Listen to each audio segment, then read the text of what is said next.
Olá, muito bom dia a todos, sejam novamente bem-vindos. Vamos falar hoje sobre fraude eleitoral. Se existe alguma evidência para sustentar as acusações, principalmente do Trump, da maioria do GOP e da maior parte da mídia conservadora.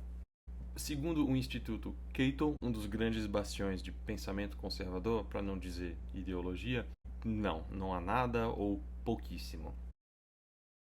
Outro centro de pesquisas de direita que tinha uma reputação muito melhor, mas ultimamente tem virado realmente propagandeador de ideologias, encontrou 77 casos de votos de não cidadãos desde 1999. Não 77 milhões, não 77 mil, 77. Vale a pena conferir, a mesma fundação Heritage tem um mapa ilustrando todos estes casos e casos que têm vindo desde então. A maioria deles tem a ver com eleições estaduais e, para ser sincero, tem a ver com erros absolutamente honestos. Para um excelente resumo aqui, deixo uma referência em relação ao Brennan Center.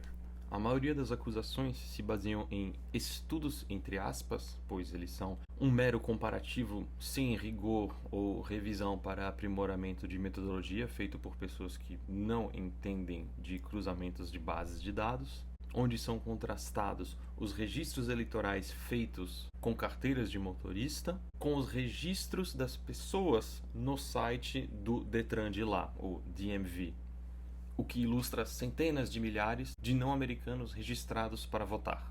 Contudo, quando a partir do registro do Detran, a DMV, se vai atrás dos documentos das pessoas em questão que foram destacadas como casos atípicos, na grande maioria das vezes estas pessoas estavam em processos de tirar sua cidadania e, sim, é permitido dirigir nos Estados Unidos sendo não cidadão, e então no momento da eleição o seu processo de naturalização já estava concluído e são cidadãos. Como não existe uma requisição legal para a atualização dos dados nos registros dos DMVs, dos Detrans americanos, então o registro fica desatualizado. Não existe uma conspiração, existe um sistema burocrático talvez não muito eficiente, o que não é exatamente uma surpresa, convenhamos. Os únicos estados que permitem a participação eleitoral de não-americanos em eleições o fazem em eleições locais, tipo painel escolar, conselho de bairro, não em nacional. Às vezes em algumas eleições estaduais, até que eu saiba, talvez nem para governador, mas definitivamente não em eleições nacionais. É um crime federal fazê-lo. E convenhamos, é um crime onde você ainda deixa o recibo do crime com as autoridades. Que tipo de imbecil faria isso? É que nem sonegar imposto e depois pegar todos os seus recibos e entregar nas mãos do fisco e falar: pronto, tá aqui.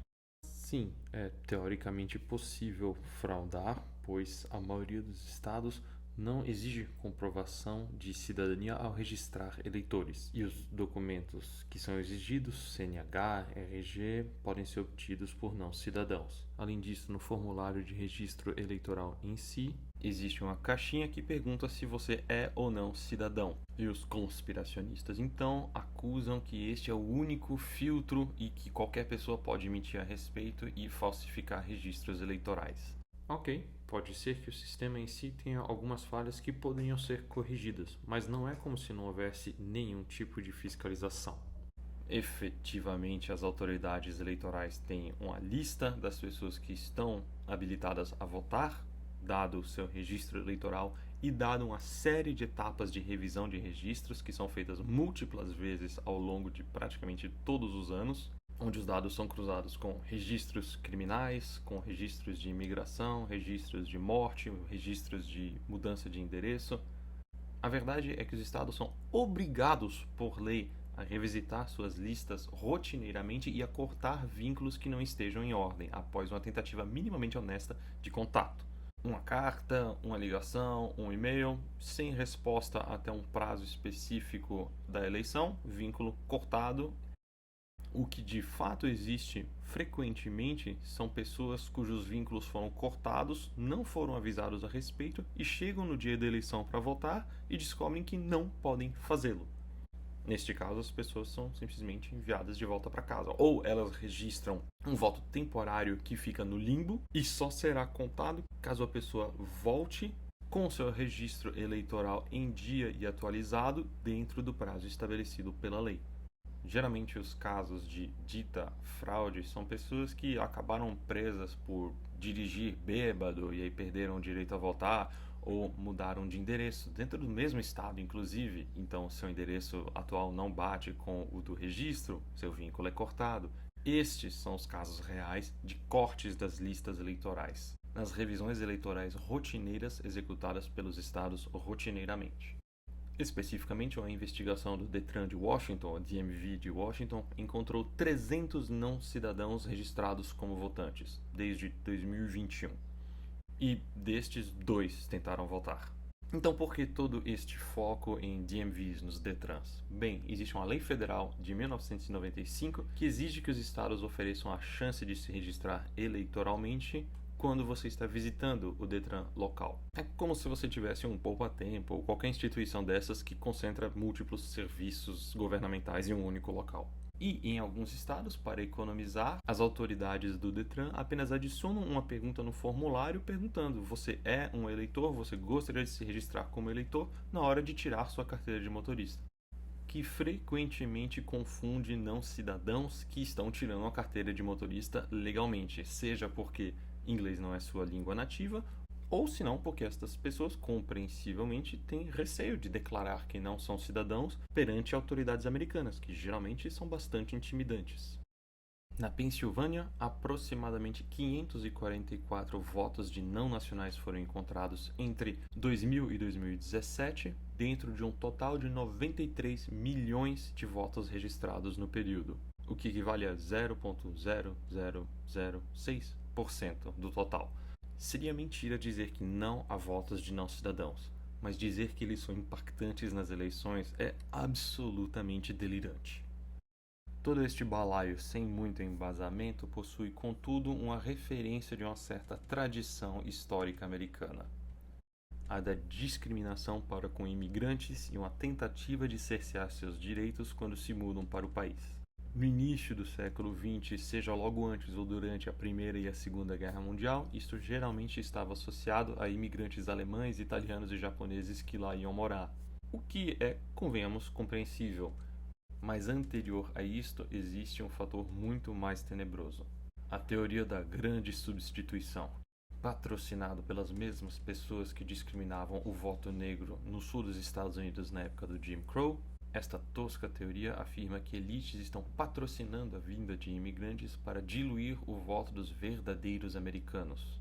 E ganhou bastante vigor de novo a partir do momento dos direitos civis, lá nos anos 60 e 70, e desde então só tem crescido, com o efetivo aumento de imigrantes ao país desde então.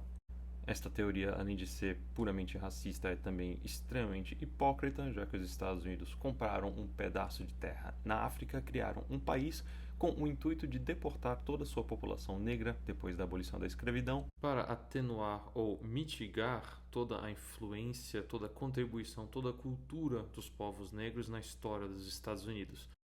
Parecido com o que as elites brasileiras fizeram no início do século XX, importando centenas de imigrantes europeus tentando embranquecer o país. Para quem não sabe, a única colônia na África não europeia foi justamente dos Estados Unidos, a Libéria, cuja capital, Monrovia, tem a ver com o presidente Monroe. Mas, voltando, a questão é que democratas tenderam a votar mais por correio ou ausência durante a pandemia, a despeito do duplo pensar claro de Trump, característico de líderes fascistas. Efetivamente, Trump falou para as pessoas não votarem por correio ou ausência, embora os republicanos tivessem um histórico maior de usar esta prática, até 2020.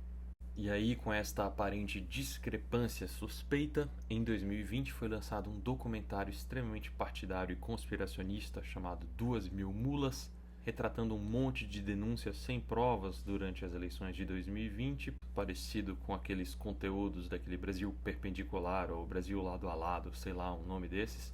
Enfim, uma absoluta bola murcha de conteúdo feito para te causar reações emocionais e instintivas, mas com zero provas. Causou muito furor nas redes sociais e foi citado inclusive pelo próprio Trump múltiplas vezes, tanto em público para atiçar seus apoiadores lá logo antes do 6 de janeiro, quanto em mais de 60 casos que foram levados por ele e sua equipe as cortes federais no processo pós-eleição. Todos os casos foram arquivados ou jogados fora por absoluta falta de evidência. Então é dizer que não existe fraude, não existe. Não, isso seria uma mentira, mas os casos mais notórios efetivos de fraude, por exemplo, em Indiana, na Pensilvânia e no Colorado, neste último ciclo, são curiosamente maracutaias dos republicanos. Mas isso é o bastante para afetar o resultado das eleições? Não. Então deixa a justiça lidar com estes casos.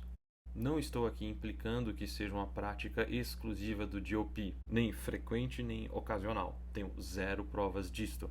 Mas os fanáticos do culto do Trump não têm vergonha de fazê-lo, pois realmente acham que são incumbidos de uma missão para salvar o país. E a máxima que aprenderam de seu bezerro de ouro é que sempre se deve culpar o outro de antemão pelos atos antiéticos que você mesmo comete, de modo a nivelar para baixo, na opinião pública, tudo.